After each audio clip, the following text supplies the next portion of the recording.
Hola chicos, buenos días. El día de hoy en la sesión número 4 hablaremos acerca de las propiedades de la materia. Y para poder entender esto, lo primero que vamos a hacer es una serie de juegos en la cual utilizaremos propiedades de la materia. Bien, este juego se llama Adivina el objeto y trataremos nosotros de identificar un objeto a partir de las propiedades o características que se irán nombrando acerca de estos objetos. Empecemos con el primer juego. Ese objeto es incoloro, no tiene color, es inoloro o inodoro, es decir, no tiene olor, además es insípido, no tiene sabor y se encuentra en estado líquido. Entonces aquí colocaré la imagen tapada para que puedas adivinar. Yo sé que ya lo has adivinado, así que lo voy a mencionar. Se trata del agua. Muy bien, muy bien. Si lo has adivinado, perfecto, ¿no? Perfecto. Juego número 2, a ver, te iré mencionando yo las propiedades o características. Primera característica o propiedad es, bueno, este cuerpo es de color dorado. Se encuentra en estado sólido, es el metal más maleable y además es el más dúctil. A ver, trata de adivinar que es dorado en estado sólido, es el más maleable y el más dúctil. Pues bien, te doy la razón, este debe ser el oro. Muy bien, el oro. No hay otro cuerpo que tenga estas características, ¿cierto? Nada más que el oro. Bien, vamos con el tercer juego. Ahora tratemos de identificar el cuerpo a partir de estas características. Bien, tiene una masa de 18 gramos aproximadamente, mide 8 centímetros de largo, también aproximadamente, tiene forma cilíndrica y puede fraccionar. A ver, trata de adivinar.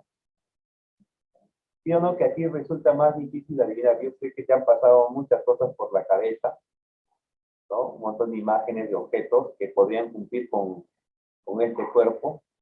Y a ver, vamos a ver si lograste identificarlo. A ver, vamos a mostrarlo aquí. Ahí está. Se trata de una de las tizas. ¿Sí o no que te resultó difícil y quizás no hayas determinado o identificado el cuerpo del cual estábamos hablando? No te culpo, ¿no? No te culpo porque en realidad todas estas características que están aquí presentes podrían caberle a muchos objetos. Entonces, ¿por qué no hemos podido determinar aquel objeto e identificarlo? Es que en el caso 1 y 2, que fueron más fáciles, esto sucedió porque nosotros mencionamos propiedades que eran específicas, o sea, que le pertenecían solamente a esos cuerpos. Por ejemplo, en el caso del juego 1, ser inodoro, incoloro, insípido, y además encontrarse en estado líquido, es una propiedad que solamente lo presenta el agua. En el juego número 2, el hecho de que sea de color dorado, estar en estado sólido, además ser el más maleable y el más dúctil, le pertenece únicamente al oro, o sea, no podríamos equivocarnos. Podríamos identificarlo fácilmente, porque estas propiedades son específicas para cada uno de estos objetos. Mientras que en el caso número 3, en el juego número 3, las propiedades que fuimos mencionando eran propiedades generales, es decir, que eran comunes a todos los cuerpos. Entonces, dentro de estas características hubiéramos podido colocar a muchos objetos, así que iba a ser muy difícil poder identificar, en este caso, al objeto. Por aquí ya vamos teniendo una idea de cuál es la diferencia entre propiedades generales y propiedades específicas. ¿Pero qué es una propiedad? Una propiedad, todas aquellas características que presentan los cuerpos y que determinan su comportamiento frente a un fenómeno. Y estas se pueden clasificar de varias maneras. Bueno, ya vimos un caso de clasificación. Teníamos las propiedades de tipo generales, que son aquellas comunes a todos los cuerpos. Estas propiedades a la vez también son propiedades físicas. Tenemos las propiedades específicas, que no son comunes a todos los cuerpos y además nos ayudan a identificar un cuerpo. Estas pueden ser propiedades de tipo física o también de tipo química. Tenemos las propiedades físicas, que son aquellas que al expresarse no alteran la composición del cuerpo, y tenemos las propiedades químicas, que son aquellas que sí alteran el cuerpo al momento de expresar. Un ejemplo de propiedad física sería el movimiento, ¿no? La traslación. Cuando yo me traslado de un punto A un punto B, he cambiado de posición, pero mi constitución no ha cambiado, sigo siendo el mismo, ¿no? No ha cambiado mi composición. Entonces es una propiedad de tipo física. Si yo rompo un papel, igual, aunque ha cambiado la dimensión del papel, las propiedades y composición de este papel sigue siendo la misma en cada parte. Un ejemplo de propiedad química sería la combustión. Si yo agarro el mismo papel y lo enciendo con un encendedor, entonces este se quemaría, se combustionaría y al final tendría cenizas. Las cenizas y el papel tendrían propiedades diferentes y composiciones diferentes. Por lo tanto, es una propiedad de tipo química. Las propiedades también se pueden clasificar en extensivas, que son aquellas que dependen de la cantidad de materia, son aditivas y variables, y propiedades intensivas, que son aquellas que no dependen de la cantidad de materia, no son aditivas y son constantes. Un ejemplo de propiedad extensiva sería la inercia. La inercia es la resistencia que tiene un cuerpo a cambiar su estado de reposo o de movimiento. Por ejemplo, si yo tuviera una caja llena de objetos y yo quisiera moverlo de un punto A hacia un punto B, este presentaría resistencia a cambiar su estado de reposo.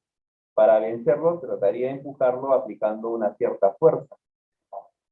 Pero yo podría aplicar una fuerza mayor si es que primero empiezo a sacar los objetos que tiene y llevándolos de manera individual hasta el punto. Entonces, al tener la caja vacía, con menor cantidad de materia, la inercia sería menor y utilizaría menor fuerza. Caso contrario, si colocaría más objetos dentro de la caja, entonces la cantidad de inercia sería mayor porque ahora había mayor cantidad de materia. Entonces mira cómo la inercia depende de la cantidad de materia y es variable porque va cambiando su valor según la cantidad de materia. Un ejemplo también de propiedad intensiva sería, en este caso, el punto de ebullición. El punto de ebullición para el agua es 100 grados Celsius. No importa la cantidad de agua que tú tengas. Si tú tienes 1 litro, 2 litros, 5 litros, 20 litros, 100 litros, una piscina llena de agua, la temperatura de ebullición para el agua seguirá siendo 100 grados Celsius. Entonces diremos que el punto de ebullición es una propiedad intensiva porque no depende de la cantidad de materia, no es aditiva y además es constante porque no varía. Y ahora iremos mencionando una lista grande de propiedades clasificadas en generales, específicas, físicas y químicas, empezando por las propiedades generales que voy a colocar en este cuadro al lado izquierdo. Bueno, tenemos en primer lugar la masa. La masa es la cantidad de materia y veamos algunas cosas adicionales acerca de la masa. La masa se puede medir en gramos, kilogramos en el sistema métrico, en el sistema inglés se mide en libras y en el sistema internacional en kilogramos. Podemos convertir de una unidad a otra, de un sistema a otro, ¿no? Teniendo aquí las equivalencias. Por ejemplo, 1 kilogramo es igual a 1000 gramos, una libra equivale a 453,6 gramos y también una libra equivale a 16 onzas. Nosotros medimos la masa con un instrumento llamado balanza. Las balanzas pueden ser de tipo mecánica, de equilibrio o también digitales. Bueno, ahora veamos otras propiedades. Tenemos el volumen. El volumen viene a ser la cantidad de espacio ocupado por un cuerpo. Y veamos también de él algunas cosas adicionales. El volumen puede ser medido en centímetros cúbicos, en metros cúbicos en el sistema métrico, en el sistema inglés, en pies cúbicos y en el sistema internacional en metros cúbicos. También podemos convertir el volumen de una unidad a otra o de un sistema a otro, con estas equivalencias que se presentan. Mira, 1 litro equivale a 1 decímetro cúbico, 1 litro también equivale a 1000 mililitros y 1 mililitro equivale a 1 centímetro cúbico. Para poder medir el volumen de un cuerpo, tenemos que saber primero si se trata de un sólido regular, un sólido irregular o si es un líquido. Si es un sólido regular, entonces utilizaremos expresiones matemáticas para poder calcular su volumen. Por ejemplo, en una esfera su volumen se calcula como pi por el diámetro al cubo sobre 6. Para un cubo, calculamos su volumen multiplicando 3 veces su arista, es decir, arista al cubo. Para un cilindro, el volumen se calcula como pi por el diámetro al cuadrado por altura sobre 4. Y para un prisma rectángulo, entonces su volumen se calculará como arista menor por arista mayor por altura. Si tendríamos un sólido irregular, para este nosotros mediríamos su volumen utilizando un método en el cual tendríamos que tener primero un recipiente graduado en el cual colocaríamos una cierta cantidad de líquido y luego medimos el volumen de ese líquido y colocamos dentro de él ahora el objeto irregular. Y vamos a ver cómo al colocar el objeto irregular dentro del recipiente, el volumen del agua va a aumentar. Entonces tomamos medida del volumen del agua en el segundo caso, ya cuando está el objeto dentro del recipiente, y luego hacemos ya la diferencia entre los dos volúmenes medidos, el volumen inicial del agua y el volumen final. Entonces, esa diferencia sería el volumen del sólido irregular. Para líquidos únicamente utilizaríamos un recipiente graduado y así obtendríamos su volumen. Bien, vamos a continuar ahora con otras propiedades. Tendríamos la impenetrabilidad. La impenetrabilidad es la resistencia que tiene un cuerpo a que otro cuerpo ocupe su lugar. Entonces, aquí veamos un ejemplo de la impenetrabilidad. Veamos cómo este barco, al colocarse en el agua, se hunde un poco, ¿no? Por su masa. Pero al hundirse, va a desalojar de ese lugar al agua que estaba inicialmente. Es por eso que el agua empieza a subir su nivel. Ahora tenemos la divisibilidad, que viene a ser la capacidad de fraccionarse que tiene un cuerpo. Bien, aquí veamos cómo se divide un cuerpo. Tenemos el cuerpo inicial. Este se puede dividir en partes, pedazos, fragmentos o trozos. Estas partes, pedazos, fragmentos o trozos se pueden dividir aún más hasta llegar a convertirse en polvo. Para lograr convertir el cuerpo a polvo, yo utilizaré métodos mecánicos, ¿no? Por ejemplo, triturar, moler, pulverizar, hasta llegar a obtener el polvo de ese cuerpo.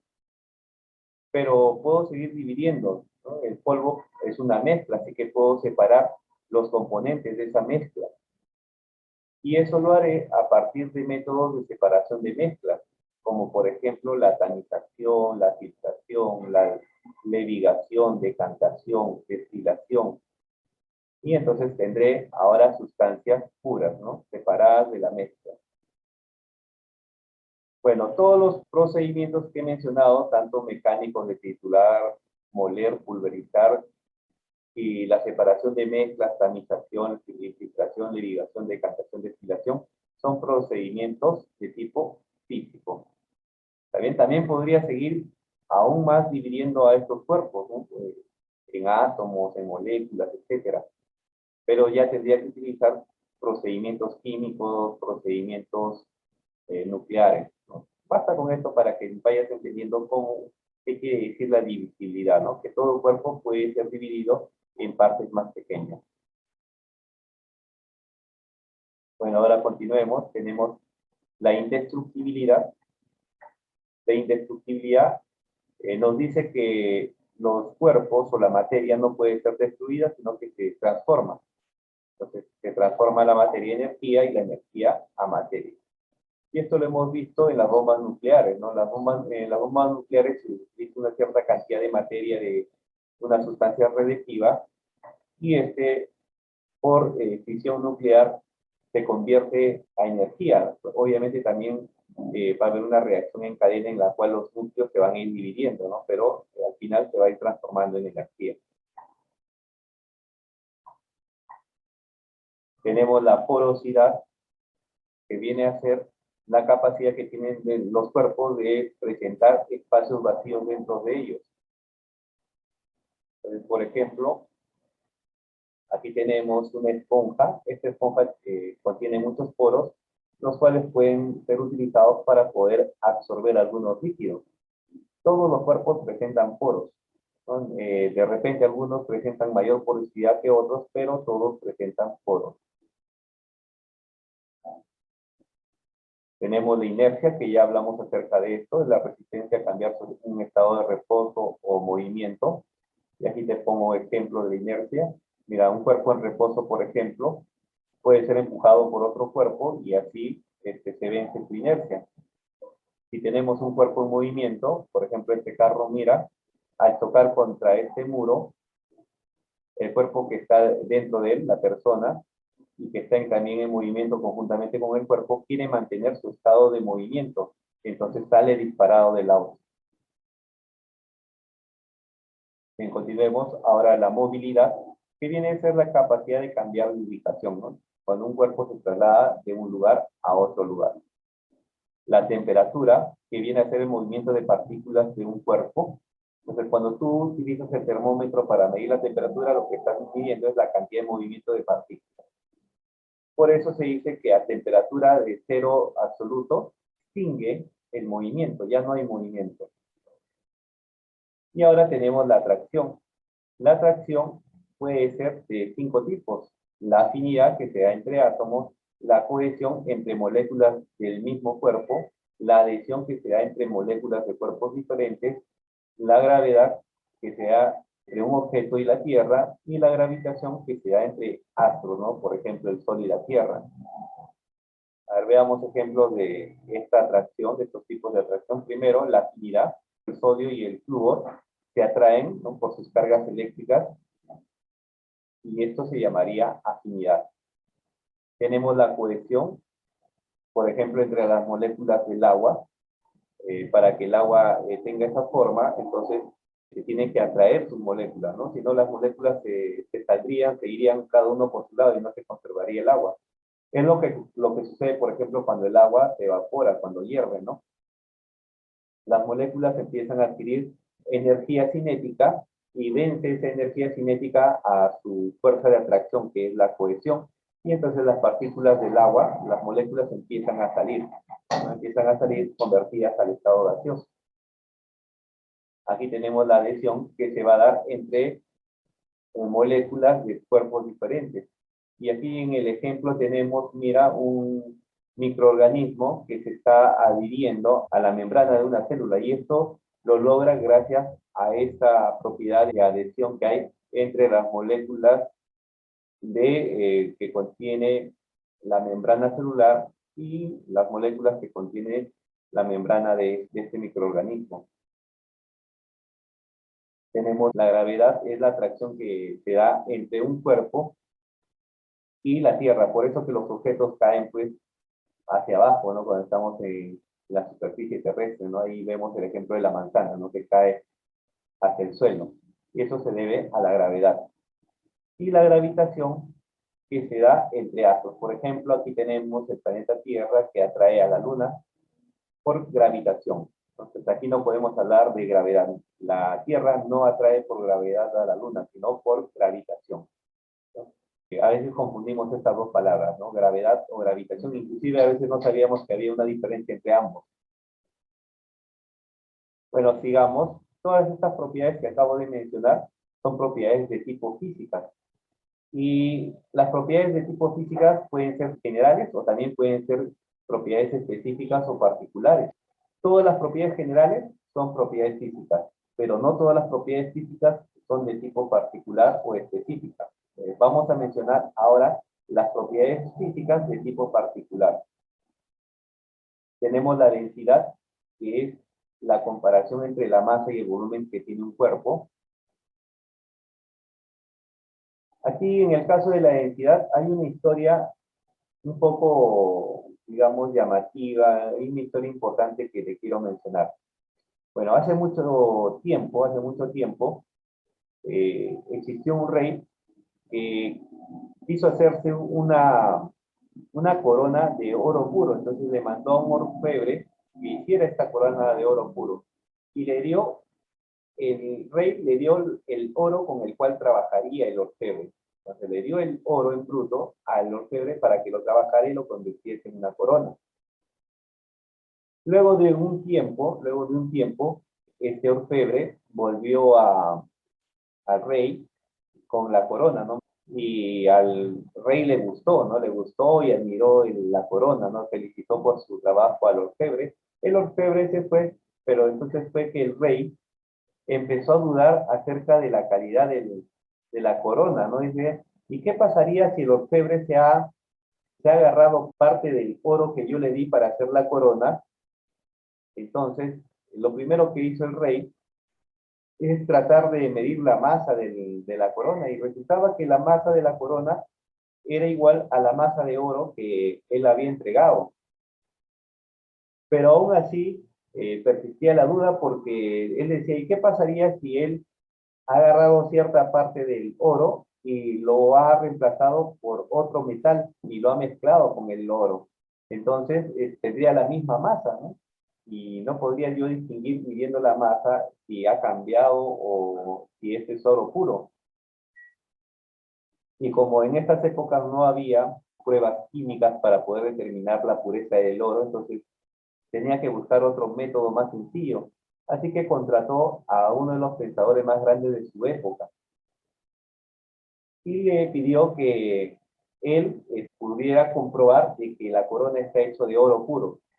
Entonces, ese pensador trató y trató de buscar el método de comprobar de que esta corona era de oro puro. Y bueno, la verdad que ya estaba un poco cansado y vencido a las semanas ya de haber estado pensando y pensando, buscando el método, cuando un día, ya a la hora de bañarse en su tina, él coloca pues un barquito que él había hecho, coloca en su tina, ¿no? Para modo de juego, y este se empieza a hundir. Y entonces él empieza a pensar, bueno, el barquito que he colocado lo he hecho muy denso, ¿no? Y por eso se ha hundido, ¿no? Porque él ya conocía la propiedad de densidad. Y entonces ahí fue donde él en su mente relacionó la idea de querer comprobar que la corona estaba hecho de oro puro y la densidad. Y entonces él se dio cuenta que si el orfebre había cambiado el material, una parte del material, la densidad de esta corona, o sea, del oro, había cambiado, porque los materiales, los diferentes metales tienen diferentes densidades. Entonces, a partir de esta idea, él va a tratar de comprobar utilizando la densidad. Entonces, aquí tenemos la corona del rey y la bañera de Arquímedes, ¿no?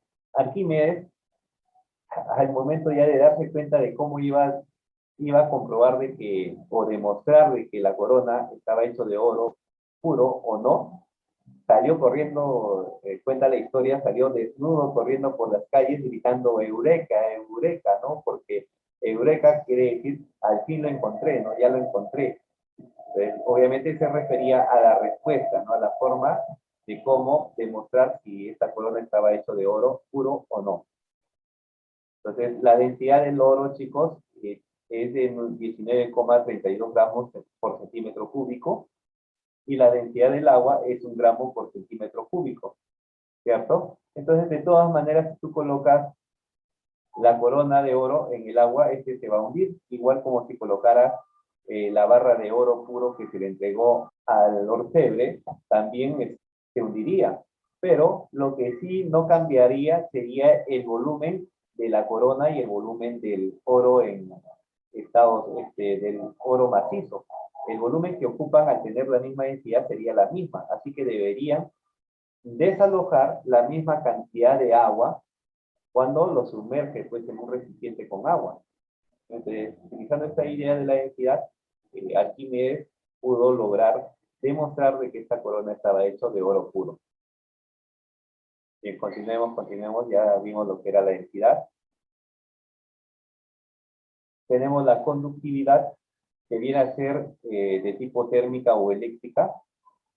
Aquí tenemos la conductividad eléctrica, mira este transporte de electrones a través de un conductor, en este caso es un cable de cobre. Y tenemos la conductividad calorífica, que es la conducción del calor. Aquí, por ejemplo, vemos un tubo de metal, el cual está siendo calentado en uno de sus extremos por una vela.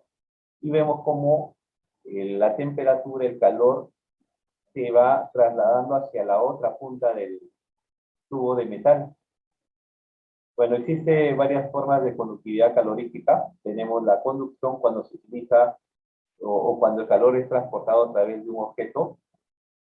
Por ejemplo, en esta barra de acero que se muestra en la imagen, tenemos la conducción calorífica por convección. En este caso, una parte del cuerpo presenta alta temperatura o mayor calor, es el que transporta pues esta energía térmica, ¿no? En este caso el aire es el mismo que transporta hacia la mano el calor. Y tenemos la radiación, que tiene que ver con la energía del calor, ¿no? Que si tú acercas tu mano al fuego, vas a sentir la radiación, ¿no? La energía, el calor.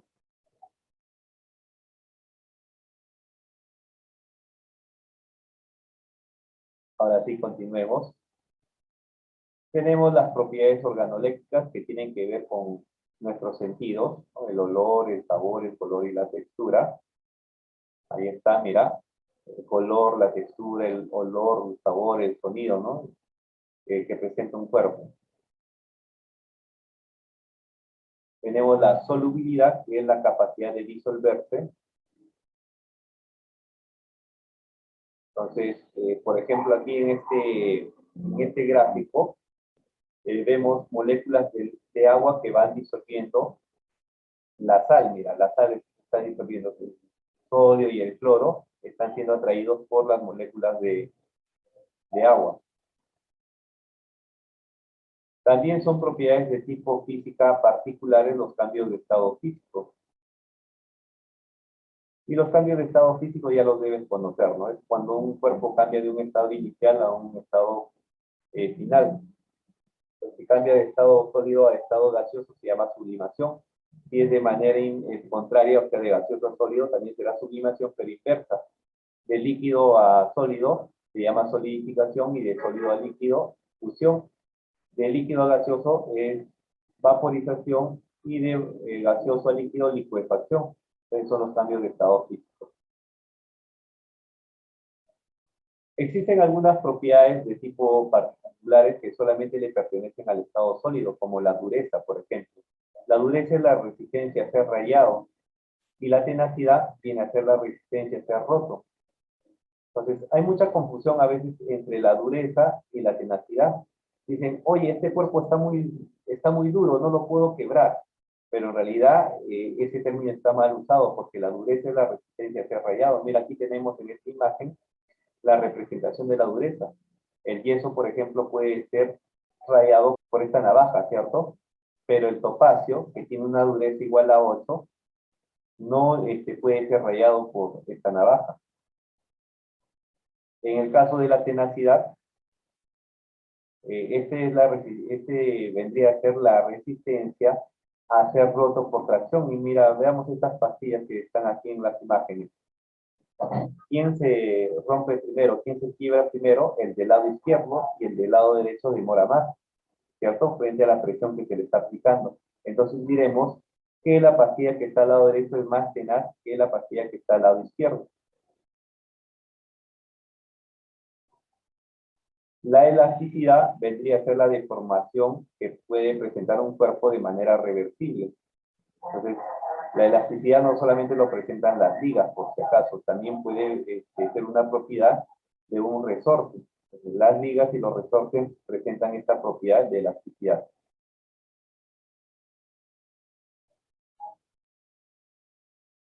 La maleabilidad, que viene a ser la propiedad que tiene un cuerpo de convertirse a láminas, y la ductilidad, que es la propiedad que tiene un cuerpo de convertirse a hilos. Entonces veamos ejemplos de esto. Mira, la maleabilidad, ya sabes, propiedad de convertirse a láminas. Veamos, mira, este método para poder convertir un metal a láminas. Ahí están todas las láminas que se obtuvieron. O también la ductibilidad, que viene a ser la propiedad de convertir un metal a hilo fino, ¿no? Alambre. Tenemos la dilatación, que viene a ser el aumento de volumen reversible también, porque es una propiedad física. Y aquí tenemos el ejemplo, ¿no? De la dilatación. Cuando tenemos una bola de metal y la acercamos al fuego, esta bola se va a ir calentando hasta que empieza a aumentar su volumen. Si nosotros alejamos el fuego, o sea, enfriamos esta bola de metal, este va a disminuir nuevamente su volumen y va a volver a su estado inicial. El conocimiento de esta propiedad es muy importante. Por ejemplo, alguna vez habrás pasado por alguna línea del ferrocarril. Por ejemplo, aquí cerca de mi casa pasa el ferrocarril, pasa el tren. Entonces, alguna vez de niño, de jovencito, me he acercado pues de curioso hacia la línea del tren, bueno. Y algo que yo pude observar aquella vez, que no sabía el por qué era así, era esta separación que hay entre las barras que conforman a la línea del tren, a la línea férrea, ¿no? Tú también de repente alguna vez lo has visto. Estas barras, que son muy largas y muy pesadas porque son de acero,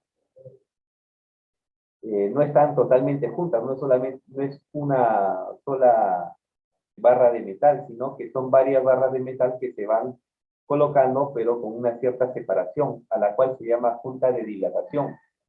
Entonces, ¿por qué se deja ese espacio medio vacío, ¿no? Ese espacio de separación entre las barras de la línea férrea?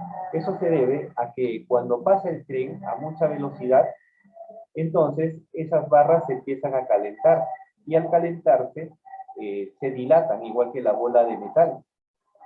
Entonces, al dilatarse, se estiran y van a ocupar ese espacio que se llama la junta de dilatación.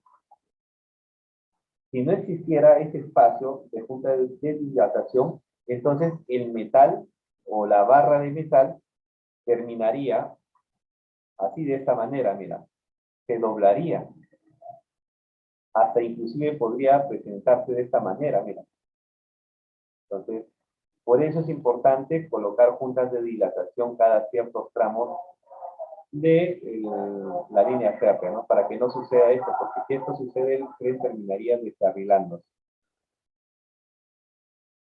Continuemos, tenemos el punto de fusión, que es la temperatura a la cual un cuerpo pasa de estado sólido a estado líquido.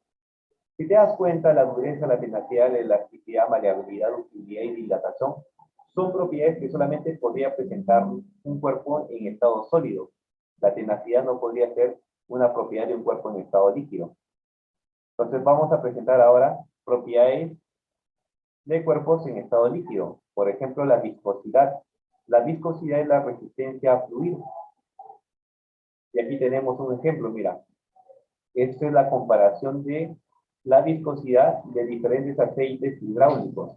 Entonces, colocan una moneda o una plaquita de metal en cada muestra de aceite y veamos que en el caso de la menor viscosidad, esta moneda va a caer con mayor rapidez hacia el fondo, mientras que el aceite que tenga mayor viscosidad va a impedir que el objeto o moneda caiga rápidamente, no lo va a hacer más lentamente.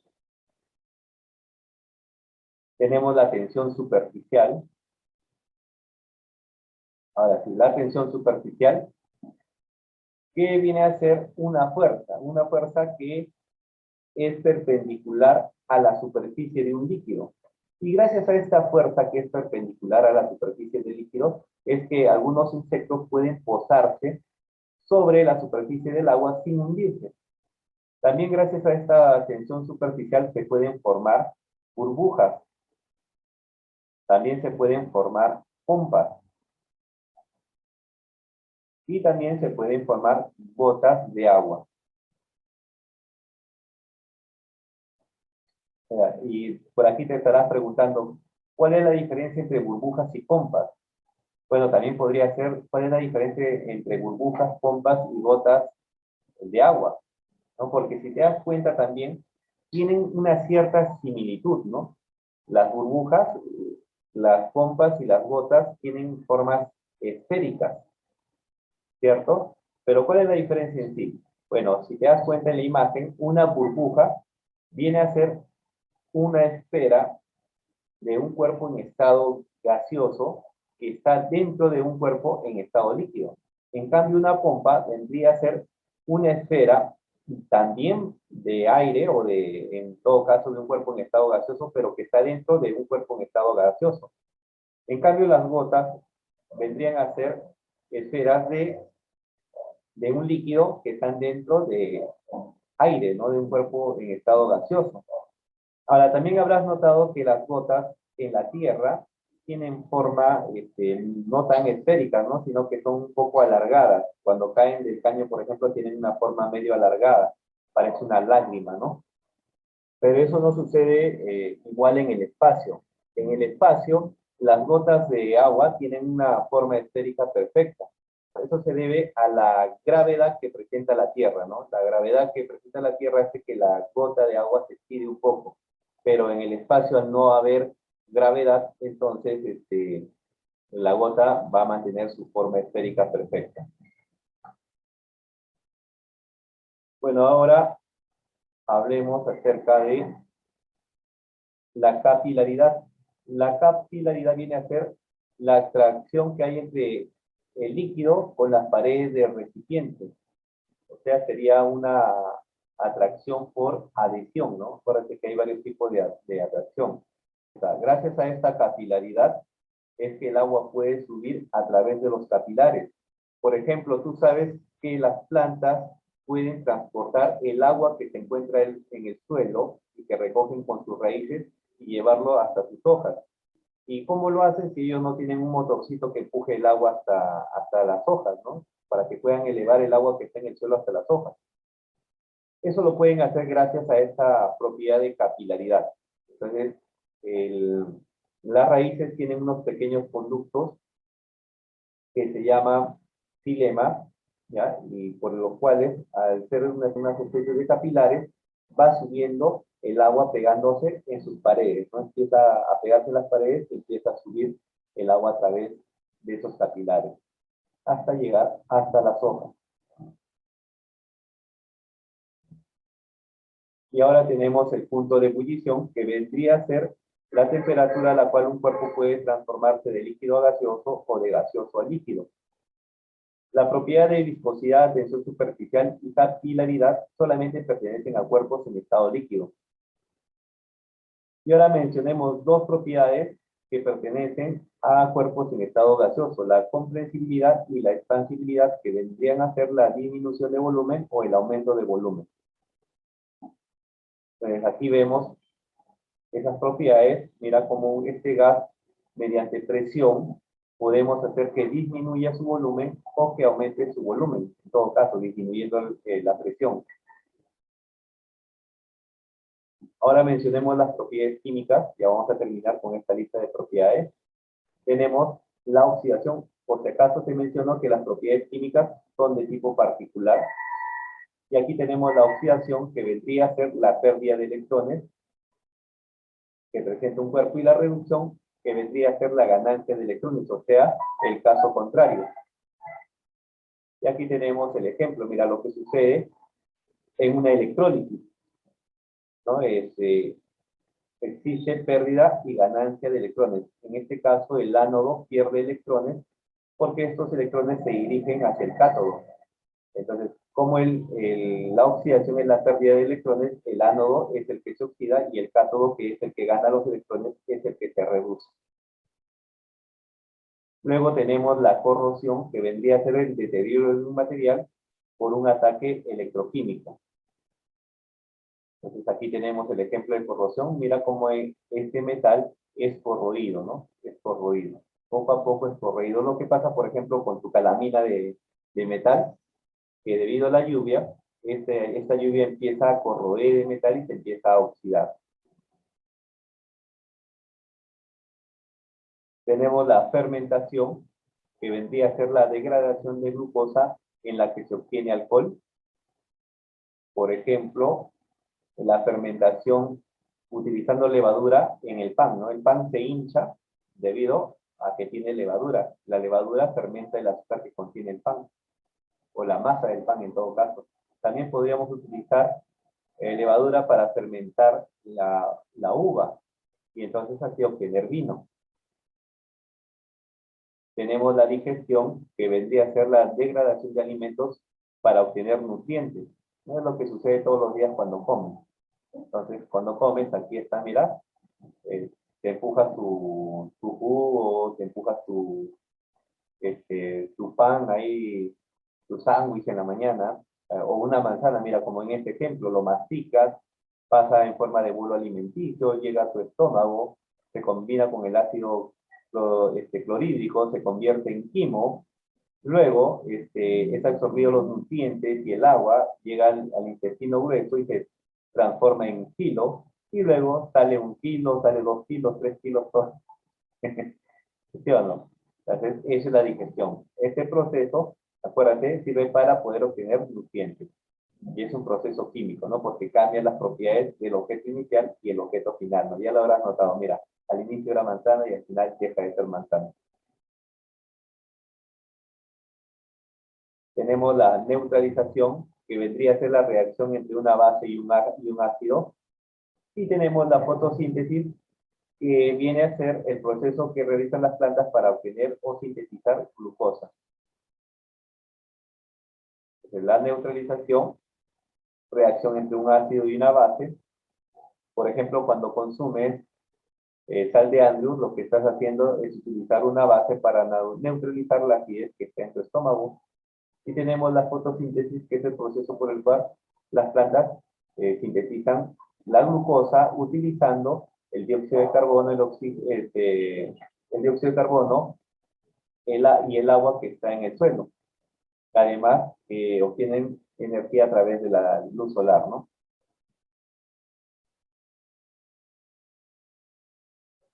Bueno, chicos, hasta aquí quedamos con el tema propiedades de la materia. Espero que te sirva de algo esto. Y nos vemos en el próximo video de este tu canal Adora Ciencia.